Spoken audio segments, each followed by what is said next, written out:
Écoutez Yasmine Abdel-Fadel. Cube Radio. Cube Radio. Alexandre Moranville-Ouellette, on apprend qu'il y a une voiture qui aurait explosé, un véhicule qui aurait explosé sur le Rainbow Bridge qui relie Niagara, à 2 kilomètres des chutes de Niagara, là. Oui. En plein milieu sur le pont, et on n'en sait pas plus que ça. Il y a peu de détails pour l'instant, à part que les autorités américaines sont sur le qui-vive. C'est le bureau du FBI de la ville de Buffalo qui a repris l'enquête en ce moment, alors que les 4 points de passage, il y a 4 ponts dans cette région-là, donc dans l'est du Canada, et qui relient les États-Unis, qui sont pour l'instant complètement fermés. Ça crée toutes sortes de dérangements également. Il y a des aéroports qui sont impactés, des vols qui sont temporairement suspendus également aux États-Unis. On devrait y avoir un point de presse dans pas très longtemps des autorités canadiennes, entre autres, à ce sujet-là. Mais c'est du côté du poste frontière américain, là, de l'autre côté du pont, qu'on est en train de mener l'enquête principale. Ça serait arrivé tout près du point de contrôle là, du côté américain. Et les choses évoluent rapidement.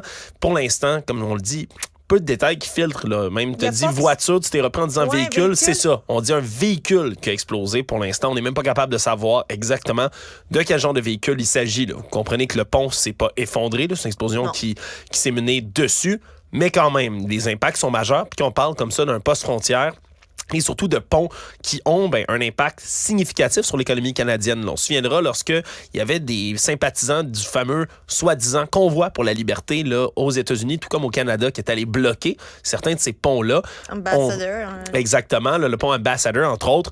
Les impacts pour l'économie canadienne, tout comme américaine, là, pouvaient se chiffrer en centaines de millions, voire en milliards de dollars quand on impactait ces ponts-là, parce que c'est par là que transigent beaucoup de marchandises, donc qui circulent en nos 2 pays, en espérant que la situation se résolve rapidement.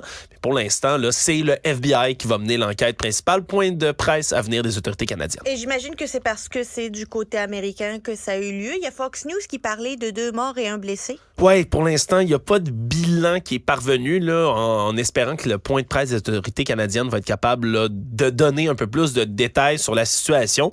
Mais il y a même la gouverneure de l'État de New York, là, Katie Hochul, qui suit la situation de très près. Donc, les autorités, là, à un très haut niveau aux États-Unis, qui sont sur le qui-vive.